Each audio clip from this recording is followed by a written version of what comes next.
가족끼리 앉아 계시는 모습 보니까 너무 아름답습니다. 정말 아름답습니다. 우리 모든 가족들께 감사하며 그리고 우리 하나님께 감사하며 우리 영광의 박수 한번 돌리겠습니다. 하나님 감사합니다. 여러분들 모두를 그리스도의 이름으로 환영하고요. 우리 하나님께서 우리에게 주신 선물들이 참 많습니다. 선물들이 참 많은데 그 중에서도 가장 소중하고 가장 귀한 선물이 셋 있습니다. 그 첫 번째가 뭐냐면 우리 하나님께서 에덴 동산을 만드셔서 거기에 한 가정을 세워주셨다고 하는 것입니다. 하나님이 우리의 가정을 선물로 주셨다. 이것이 얼마나 아름다운 선물인지 알 수가 없습니다. 아마 어쩌면은 이 지상에서 가장 아름다운 선물이지 않을까. 여러분들이 이루고 있는 그 가정이 이렇게 아름답고 귀한 하나님의 선물이라고 하는 사실을 여러분 잊지 마시기 바랍니다.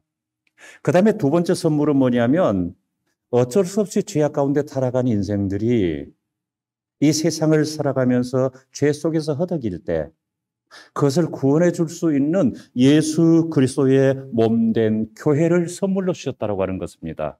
바로 그 공간을 우리에게 선물로 주셨다. 그 다음에 세 번째 공간은 무엇이냐 하면 바로 구원받은 인류를 위해서 준비하신 천국이라고 하는 공간입니다. 바로 이처럼 가정과 교회와 그리고 천국이라고 하는 이 공간은 하나님께서 사람에게 주신 가장 소중한 것이다. 이렇게 말할 수 있습니다. 오늘 본문의 말씀은 모세라고 하는 사람, 이스라엘의 지도자 모세라고 하는 사람이 태어나게 될 때의 시대적인 배경과 그 태어나는 순간의 모습을 우리에게 가르쳐 주고 있습니다. 이때 당시에 애굽의 왕 바로는 로마의 황제가 가이사라고 하는 이름으로 계속됐듯이 애굽의 왕도 바로라고 하는 이름으로 계속되어지고 있습니다. 그런데 이때에 왕이 되었던 바로는 요셉을 알지 못하는 사람이었다 하는 것을 1장에서 우리에게 이야기해 주고 있습니다.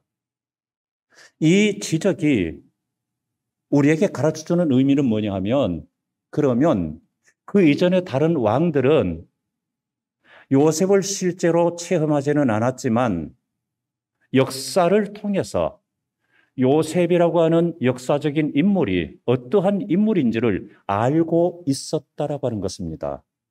그래서 그 요셉이라고 하는 인물을 알고 있었던 까닭에 이스라엘을 함부로 대하지를 않았다라고 하는 것입니다.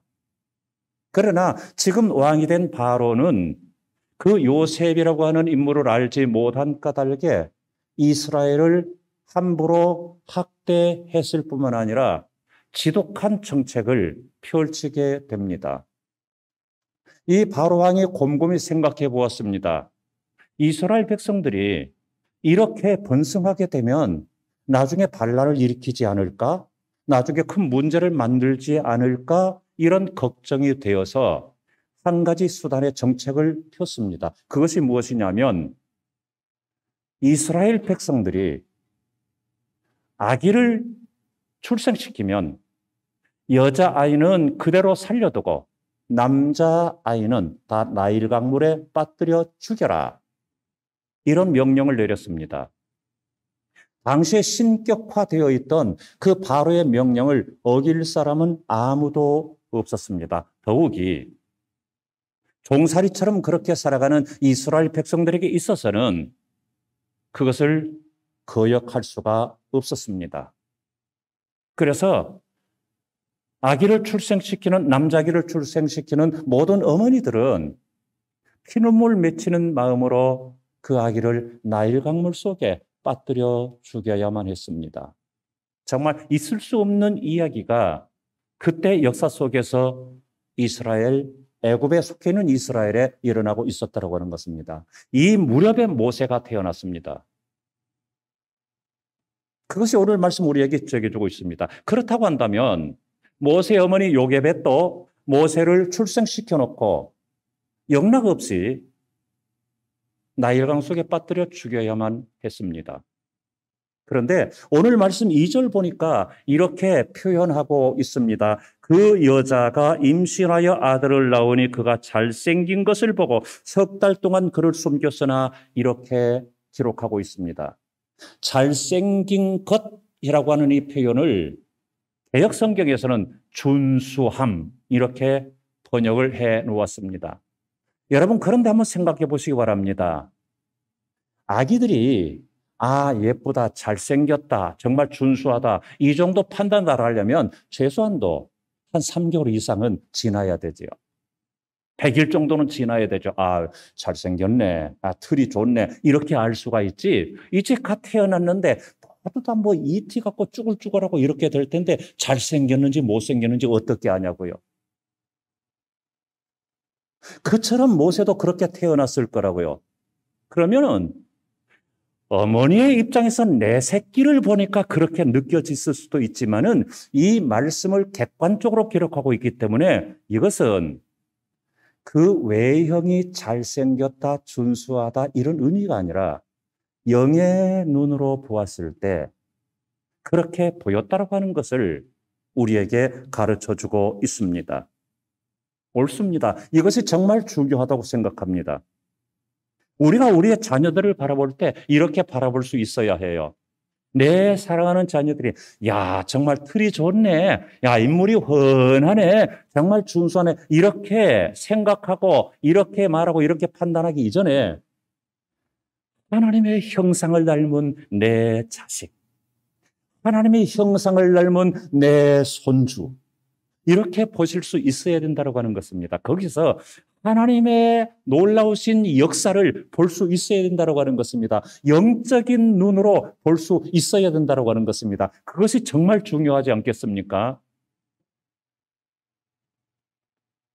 여러분의 자녀들을, 여러분의 손자, 손녀들을 그렇게 보실 수 있기를 바랍니다. 그렇게 바라보니까 하나님의 형상이 보이는 거예요. 그렇게 보니까 정말 준수한 거예요. 그렇게 보니까 정말 맞아, 정말 잘생긴 거예요. 여러분 같이 앉아 계시는 분들은 여러분 자녀들 한번 바라보세요. 한번 보세요. 좌우로 한번 보세요. 잘생겼지요? 정말 잘생겼지요? 뭐로? 제가 보니까 틀도 좋네요. 틀도 좋지만 정말 하나님이 보실 때에 잘생겼다라고 하는 거예요. 하나님 보실 때 준수하다라고 하는 거예요. 왜 그럴까요? 하나님의 놀라우신 역사가 있으니까, 하나님의 영이 있으니까. 적어도 우리들의 자녀들은 그런 자녀들이라고요. 우리들의 손자, 손녀들은 그런 손자, 손녀들이라고요. 얼마나 고귀하고 얼마나 아름다운지 알 수가 없습니다. 사람은요, 원래 태어날 때 두 가지 성품을 가지고 태어나요. 여러분 이거 꼭 기억하시기 바랍니다. 영적인 성품과 죄의 성품을 가지고 태어나요. 아무리 하나님을 알지 못하는 사람들이라고 할지라도 영적 성품이 없지 않습니다. 영적 성품이 분명히 있습니다. 그런가 하면 아무리 신실한 성도라고 할지라도 죄의 성품이 있습니다. 이 둘을 동시에 가지고 태어납니다. 자, 그러면은 우리 모두에게는 다 우리 자신들을 비롯해서 우리의 자녀들을 비롯해서 우리의 손자, 손녀들을 비롯해서 모두가 다 이 두 가지 성품이 있다라고 하는 것입니다. 그러면 자녀들이 자라갈 때 그리고 이 세상을 살아가면서 어떤 성품 쪽으로 더 활발하게 개발하고 발전시키면서 살아가느냐에 따라서 그 사람의 방향이 그 방향으로 결정된다고 하는 사실이에요. 내가 영적인 성품을 발전시키면서 살아가게 된다면 나는 영적인 사람이 될 거예요. 내가 세상의 죄성을 발전시키면서 살아간다고 한다면 나는 개성이 발달될 거예요. 어쩔 수가 없습니다. 그 방향으로 나아가는 대로 그 사람의 성품이 결정되어진다고 하는 것입니다. 아무리 악한 사람이라고 할지라도 처음부터 그러지는 않았어요. 태어날 때부터 그렇게 하지는 않았어요. 아무리 칼로 살인하는 자라고 할지라도 태어나면서 칼 물고 태어났겠습니까? 그렇지 않습니다. 그가 그런 방향으로 살아가기 때문에 그렇게 하는 거예요. 아무리 신실한 성도라고 할지라도 태어날 때부터 굉장히 영성이 충만한 것은 아니에요. 그런 방향으로 붙잡아져 나가기 때문에 그렇다고 하는 거예요. 여기에 부모의 과제가 있습니다. 여기에 부모의 숙제가 있습니다. 왜냐하면 어느 정도 시기까지는 부모가 그 자녀를 담당해야 되기 때문입니다. 사실 우리는 이 세상을 살아가면서 우리의 자녀들을 오늘 본문에 나오는 나일강이 나오는 그 강물에 자녀를 내보내는 거나 마찬가지입니다. 그런데 두 가지 현상입니다. 어떤 어머니들은 물론 당시의 성경에서는 대부분의 어머니들이죠. 나일강 속에 그대로 빠뜨려 죽일 수밖에 없었습니다. 그러나 모세의 어머니는 나일강물에 빠뜨려 죽이는 것이 아니라 갈대 상자에 담아서 띄워 보냈다라고 하는 것입니다.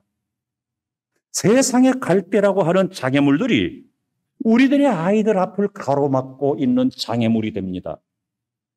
나일강의 악어떼가 우리의 자녀들을 집어삼키려는 악을 자행합니다. 나일강의 강물이 우리의 자녀들을 덮치려가는 죄성을 발휘하게 됩니다. 이런 가운데 우리의 가정이 있고 우리의 자녀들이 노출되어 있습니다. 우리가 살아가는 이 시대가 당시 애굽의 시대보다도 더 나을까요? 결코 그렇지 않습니다. 그보다 더 험합니다. 그보다 더 위험합니다. 이 시대의 범죄에, 이 범죄의 세상에 우리의 자녀들을 다 노출시키면서 살아가게 되는데 세상의 문화와 잘못된 교육과 그리고 환경들 그리고 컴퓨터, 스마트폰들 그리고 인터넷 웹서핑 같은 것들 영화, 텔레비전, 음악, 웹툰, 만화 등등이 얼마든지 너무나도 손쉽게 우리 자녀들에게 침투해 들어오고 즉 다시 말해서 우리 자녀들이 그 속에 빠져들게 된다고 하는 것입니다. 그래서 어쩔 수 없이 우리는 품 안의 자식으로만 품고 살아갈 수 없습니다. 서서히 서서히 자녀들이 자라가면서 부모의 영역은 좁아지게 돼요. 아기 때는 24시간 품 안에 품고 살지만 자라가게 되면서 점점 이제 부모의 영역은 좁아지게 되고 세상의 영역이 넓어지게 됩니다. 모세의 어머니도 그랬습니다. 그래서 3절 말씀 보니까 이렇게 말씀하고 있습니다. 더 숨길 수 없게 되며 석 달을 숨겼어요. 그런데 남자 아기니까 다 울음소리가 우렁찰 것 아닙니까? 못 숨기는 거죠, 더 이상. 그래서 어떻게 해서 석 달은 어떻게 여행을 숨겼는데 이제 더 이상 숨길 수가 없게 되었습니다. 어떻게 해야 될까요? 포기해야 될까요? 나일강물 속에 빠뜨려야 될까요? 바로의 요청대로, 바로의 명령대로 그렇게 따라야만 될까요? 어떻게 해야 될까요? 성도님들, 깊이 생각해 보시기 바랍니다. 자녀들은 자라가면서 서서히 세상 속으로 나가게 되어 있습니다. 어린이집이나 유치원 때와 초등학교 때가 다릅니다. 초등학교 때와 중학교 때가 다르고 중학교 때와 고등학교 때가 다릅니다. 고등학교 때와 대학 때가 다릅니다. 대학 때와 일반 사회인이 됐을 때가 다릅니다. 전혀 다릅니다. 여러분 어떠세요? 오늘날의 많은 자녀들이 중학교 이상 되어지게 되면 부모와 함께하는 시간을 꺼려한답니다. 야, 아무개야 놀러 가자. 싫어요. 돈 벌어주세요. 내가 혼자 있고 싶어요. 그럴 수 있는 여지가 너무나도 많습니다. 그럴 수 있는 환경이 너무나도 잘 되어 있습니다. 그 세상이라고 하는 악어떼, 그 세상이라고 하는 갈대 숲, 그 세상이라고 하는 나일 강물의 그 범람함,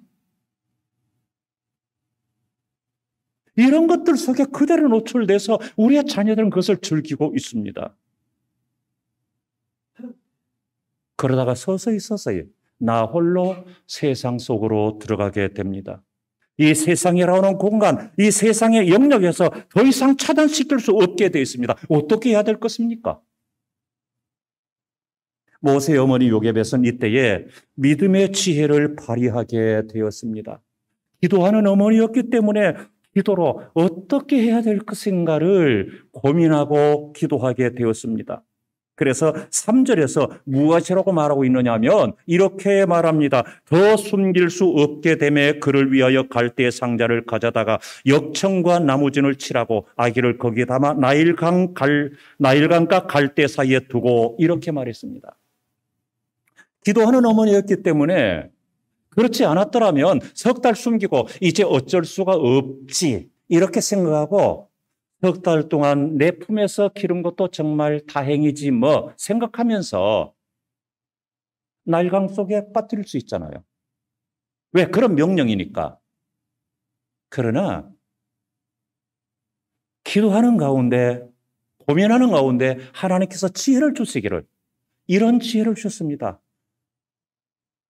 이 아이의 장래는 하나님이 아실 테니까 이렇게 하자 하고 행한 것이 뭐냐 하면 갈대 상자를 가져다가 그 틈에 역청을 칠하고 나무진을 칠하고 이 나일강 물이 스며들지 못하도록 그렇게 했습니다. 그리고 거기에 아기를 담아서 나일강 속에 띄워서 보냈습니다. 두 가지밖에 없습니다. 한 부류는 대부분의 부모들은, 대부분의 어머니들은 피눈물 맺히는 마음으로 내 자식을 나일강물 속에 빠뜨렸습니다. 부모의 주도권을 포기하는 것이죠. 그리고 그 주도권이 어디로 넘어가게 됐습니까? 나일강에다가 주도권을 뺏기는 거예요. 그러나 갈대 상자에 담아서 띄어버리는 건 역시 부모의 주도권을 포기하는 것입니다. 이제 내 주도권을 떠났어요. 그런데 그것은 나일강에게 그 주도권을 주는 게 아니에요. 하나님께 주도권을 맡겨드리는 거예요. 여러분 생각해 보시기 바랍니다. 일반적으로 자녀들이 자라나서 이 세상 속에 들어가게 되면 세상이 주도권을 가지고 있어요. 세상이 좌지우지한단 말이에요. 세상이 이끄는 대로 거의 따라가게 돼 있단 말이죠. 우리 자녀들이 이렇게 나일강의 범람함 속에 노출되어 있단 말입니다. 이때가 중요하다고 믿는 사람의, 믿는 자의 자녀들은 이때가 중요하다고 하는 것입니다. 내 자녀는 나일강 속에 빠뜨려서 나일강이 주도권을 가지고 내 자녀를 집어삼키고 뜯어먹고 망가뜨리고 하지 않기 위해서 내가 어떻게 해야 될 것인가? 갈대 상자에 담아서 버리는 것입니다. 이것은 이후에 이 아이의 문제는 하나님께 맡기겠다라고 하는 그런 결단입니다. 그래서 그 주도권을 하나님께 넘겨드리는 것입니다. 여기에 대해서 이제 말씀드렸던 적이 있는 것이 뭐냐면 이 갈대 상자를 성경에서 우리는 갈대 상자 이렇게 말하는데 성경 원래의 이 단어 갈대 상자라고 하는 말의 표현은 테바라고 하는 단어를 쓰고 있습니다. 성경에는 이 테바라고 하는 단어가 딱 2번 나옵니다. 첫 번째는 창세기에서 나오는 노아가 방주를 만들었을 때 그 방주를 가리켜서 테바라고 하는 단어를 쓰고 있고 그 다음에 둘째가 오늘 본문에 나와 있는 갈대 상자를 가리켜서 테바라고 하는 단어를 쓰고 있습니다. 그런데 축구장보다 훨씬 큰 노아 방주와 어린 아기 하나, 갓 태어난 아기 하나 이제 겨우 담을 수 있는 갈대 상자와 크기는 하늘과 땅 차이예요. 이건 비교를 할 수가 없어요. 비교 불가해요. 그렇다고 한다면 그 테바라고 이름을 붙였을 때는 그 크기에 있지 않다라고 하는 것을 우리는 이제 깨닫게 됩니다. 그러면 도대체 왜 그 거대한 노아 방주도 테바라고 불렀고 조그마한 갈대 상자도 테바라고 이렇게 불렀을까? 그 같은 점, 비슷한 점, 닮은 점은 무엇일까? 그것은 이것입니다. 노아 방주도 모세 갈대 상자도 동력이 없다라고 하는 것입니다. 무동력이라고 하는 거예요. 그 자체로 움직이지 못하고 그 안에 들어있는 자가 그 태바를 움직일 수 없다라고 하는 것입니다. 노아 방주도 노아가 움직인 것 아니었습니다. 바람 따라 물결 따라 움직였을 뿐입니다. 갈대 상자도 아기가 움직인 것이 아니었습니다. 바람 따라 물결 따라 움직였습니다. 그것은 곧 하나님이 움직이신다라고 하는 것입니다. 그러므로 태바는 사람의 힘으로 움직이는 것이 아니라 하나님이 움직이시는 그릇이다. 하나님이 움직이시는 도구다 하는 것이 태바라고 하는 단어입니다. 그래서 노아 방주도 거대하지만은 그 이름도 태바고 조그마한 그 갈대 상자도 역시 태바입니다. 왜요? 둘 다 똑같은 것은 하나님이 움직이신다. 사람이 아닌 하나님이 움직이신다라고 하는 사실입니다. 성도님들, 우리의 자녀들이 이 태바의 은혜 속에서 살아가야 되지 않겠습니까? 태바, 갈대 상자를 만드십시오. 그리고 역청과 나무진을 칠하십시오. 세상의 물결이 갈대 사이로 스며들어서 내 아기를 해치지 못하도록, 스며드는 물 때문에 내 아이가 어려움 당하지 않도록, 그리고 이 태바 갈대 상자가 침몰당하지 않도록 역청과 나무진을 칠하십시오. 그것들이 스며들지 못하게 하십시오. 그리고 떠미로 내려 보내십시오. 태바로 보내십시오. 하나님께 내려놓으십시오. 주도권을 하나님께 넘겨놓으시기 바랍니다. 하나님이 주장하실 것입니다. 자세하게 설명드리지는 않지만 우리가 잘 아는 사건이기 때문에 이 과정에서 되어지는 것이 얼마나 놀라운지 알 수가 없습니다. 요행이 바로의 공주가 목욕을 하러 왔고, 요행이 갈대 상자를 발견하게 되었고, 요행이 열어보니까 울지 않고 있다가 그때 왕 하고 울게 되었고, 요행이 모세의 어머니가 유모가 되었고, 그리고 요행이 내 친자식을 젖먹여 키우면서 월급 받아 먹었고, 결국에 바로 왕궁에서 왕자로 자라게 되었고, 이 모든 것이 어떻게 우연히 되어진 것이겠습니까? 그 순간순간을 본다면 그것은 영락없이 우연일 수밖에 없습니다. 그러나 전 과정을 그림으로 그려본다면 그건 결코 우연일 수 없습니다. 한두 번 일어난다면 우연입니다. 우연이 자주 반복된다면 그것은 우연이 아니라 필연입니다. 그 하나님의 필연 속에 모세가 성장했습니다. 우리의 자녀가 하나님의 필연 속에서 성장해야 되지 않겠습니까? 하나님의 필연 속에 붙들려야 되지 않겠습니까? 하나님의 필연 속에 인도함 받아야 되지 않겠습니까? 그것이 우리들의 자녀들입니다. 얼마나 잘생겼고 얼마나 준수합니까? 그럼 우리들의 자녀들을 어떻게 내가 방치할 수가 있겠습니까? 그럴 수 없습니다.